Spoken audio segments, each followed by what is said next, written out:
In 1971, a researcher at a Philadelphia museum read 6 lines of a clay tablet and then refused to publish her findings for nearly 2 years. Not because the translation was incomplete, because of what it said. The tablet had been sitting in a basement drawer since 1927, untranslated, unread, dismissed by the first person who ever looked at it in a single line. Content of religious or mythological nature, defer to senior staff.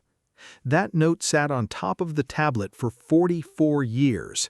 When it was finally translated, it didn't describe a king, it didn't describe a battle, it described an animal. A 4-legged creature, the tablet says, brought down from the sky by the Anunnaki for one purpose: to guard openings in the world the Sumerians called the thin places. The creature is the cat, and according to this 4,000-year-old text, what your cat is doing right now in your house while you watch this is not what you've been told.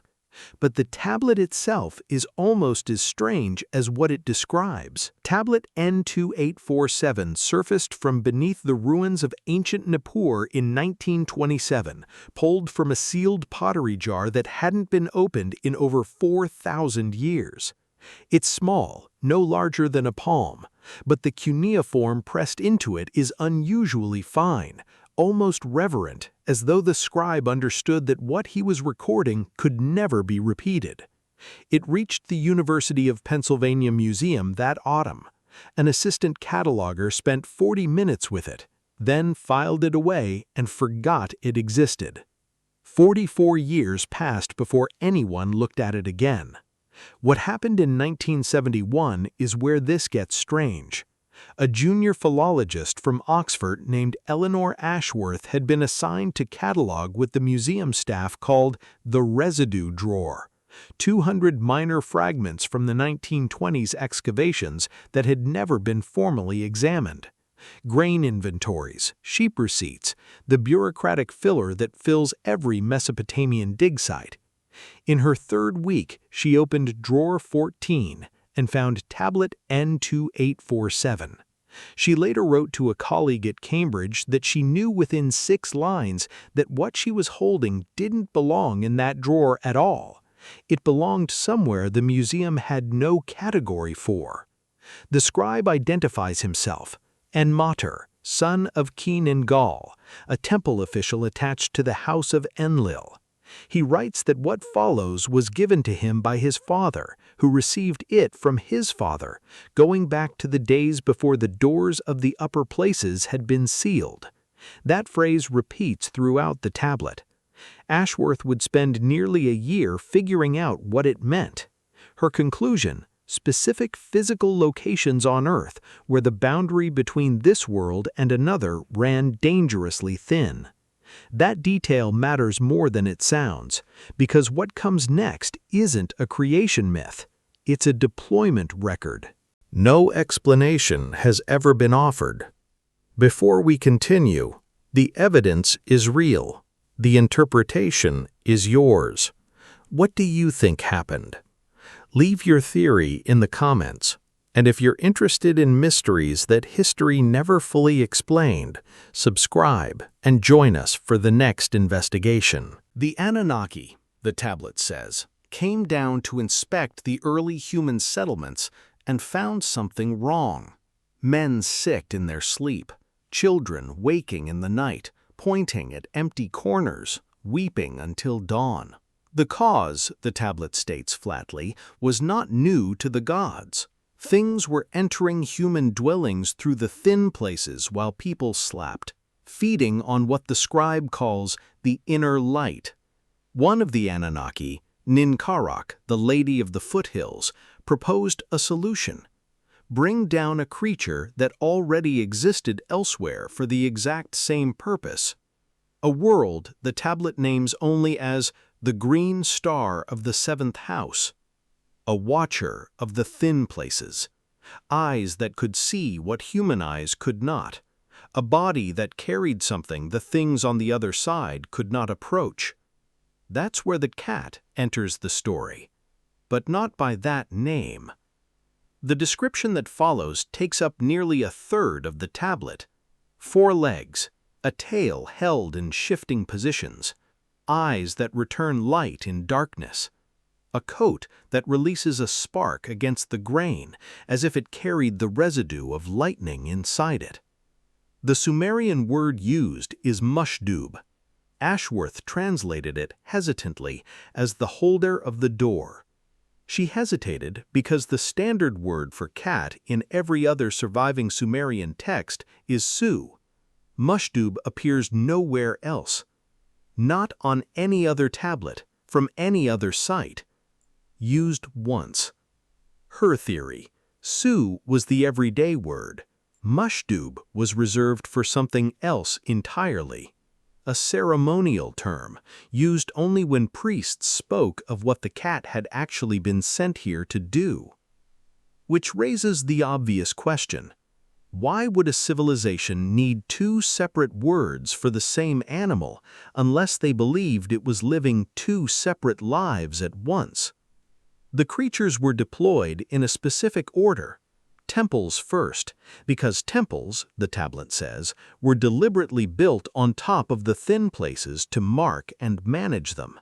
Then priests' homes, then kings, finally ordinary dwellings. But it's what happens when a cat sees something that the translators have struggled with most. The tablet describes it precisely. The body widens, the hair rises, the tail thickens. The cat turns sideways to whatever it's looking at, so it appears larger than it is. And from its throat comes a sound the scribe compares to stones rolling against each other under deep water. Not anger, the tablet insists. The work by which the door is closed. Every cat owner has seen this. We call it instinct, a draft, a smell we can't detect. The tablet calls it something else. It calls it the work. And work, by definition, has a job description. When Ashworth finished her full translation in 1973, 41 pages, she submitted it to 3 academic journals. All 3 rejected it. One called it the subject matter unsuitable for serious philological publication. A second sent it to peer review, where the reviewers couldn't agree whether it was scholarship or fabrication. The third sat on it for 9 months and returned it without a single comment. So Ashworth did what scholars do when institutions won't listen. She circulated it privately. Mimeographed copies passed hand to hand between Oxford, Cambridge, Leiden, and Chicago. Those copies still exist today, in what researchers now call the underground literature of fringe Mesopotamian studies. But here's where the story stops being about a rejected paper. In 1981, the tablet itself, the physical object, was quietly moved out of the museum's open archive into a restricted storage facility requiring written curatorial approval to access. According to multiple researchers who have tried in the decades since, that approval is almost always denied.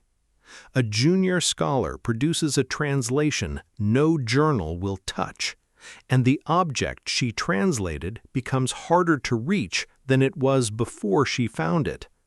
That's not how forgotten artifacts usually behave. That's how guarded ones do. So what was actually in that translation that made an institution respond this way? Not the existence of guardian spirits. Mesopotamian texts are full of those. It was what the tablet says these creatures were guarding against. The thin places, according to the text, are not metaphor. They're openings, physical, though physical in a sense the tablet doesn't assume we share. The world we live in, it says, is the surface of something deeper, and at specific points, the deeper layers come close enough to be reached, usually from the other side, by things the tablet calls the unhoused, beings with no body of their own, moving from thin place to thin place, searching for entry into human dwellings, because the inner light of men is the food they require. And the cat, the tablet states, is the only physical creature whose presence is incompatible with the unhoused. It doesn't explain why. It simply says this is the nature of the creature. This is why it exists. Which means the tablet isn't describing a pet that happened to get worshipped. It's describing equipment. The scribe states almost casually that without the cats, the early settlements would not have survived. That the sickness, the crowded thoughts, the weeping children, all of it would have intensified until the settlements emptied, and the human experiment in this world would have ended within a few generations. That's the claim sitting underneath everything else in this document. The cat isn't a companion animal that humans happen to bond with. In the tablet's reckoning, the cat is the reason human civilization is still here at all. And what comes next is the section that, according to Ashworth's own account, made her put the tablet down and walk out of the reading room for nearly an hour. She didn't return until she was ready for what was still inside it. The tablet lists 7 functions. Most translators who've examined it agree on the broad strokes, though 3 stand out as the ones that changed how Ashworth read everything else. The first, anchoring sleepers. When the body sleeps, the inner light loosens, and that's when it's most vulnerable. A cat curled against a sleeping body holds that light in place. The second, holding the gaze. The tablet says a cat staring fixedly at an empty corner isn't staring at nothing. It's looking at the exact location where something is currently trying to enter, and the gaze itself is the barrier. As long as the cat is looking, the entry cannot complete. The third, and the one Ashworth found most disturbing, is the purr. The tablet says the deep rolling vibration cats produce isn't a sound of contentment. It's a frequency, deliberately built into the creature's design. The final seal, closing whatever portion of a thin place remains open after everything else has been done. What the cat does when its work is finished. 3 functions, one ancient claim underneath all of them. Every behavior we've spent millennia calling instinct, the tablet says, is a job being performed in real time. But the scribe wasn't writing this down for no reason. He was writing it down because something had already started going wrong. Near the tablet's end, the scribe asks one question, the same question, he says, that was put to the priests many times. What happens if the cats are no longer here? The priests always gave the same answer. The thin places reopen, one by one. The unhoused return. The children wake again and point at the corners. And within 3 generations, civilization, quietly, with no obvious cause, begins to come apart. The scribe writes this without alarm. The calm, measured tone Sumerian scribes reserved for serious administrative matters. Not prophecy, a report. And then the final passage, damaged but mostly legible, where he stops writing for the gods and starts writing for someone else entirely. He says the knowledge is already being lost in his own lifetime, that temple officials had begun feeding the cats carelessly, driving them from shrines, forgetting the prayers once said at their birth and their death. He says the next generation of priests may not even understand what's being abandoned. He says the cats will keep doing the work regardless because the work is built into their nature and human forgetfulness cannot remove it. But he warns the men who stop honoring them will be men whose houses are no longer sealed. And then the final line. The cats remember what we have forgotten, and this is why they look at us the way they do. He could not have known his words would survive in a sealed jar for 4,000 years, that they'd be unearthed by American archaeologists, that they'd sit unread for 44 more, that a young woman from Oxford would translate them and then spend the rest of her career unable to convince a single institution to take it seriously. He couldn't have known that, and yet the sentence reads as if it was written for exactly this moment. Which raises an uncomfortable question. If the warning was meant for us, did anyone besides Ashworth actually receive it? The Egyptian record suggests someone did. 1,000 years after the Sumerians, Egypt treated the cat with a reverence no other ancient culture has matched. Bastet, protector of the household, guardian of children.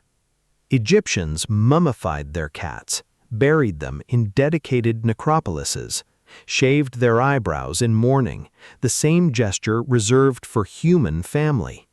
Killing a cat, even by accident, carried the penalty of death. None of that makes sense for an animal that simply caught mice. It makes complete sense if Egypt inherited from Sumer the understanding that the cat was something else. They didn't invent the reverence. They preserved it.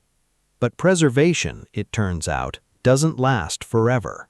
By the time Rome rose, the memory had already started fading.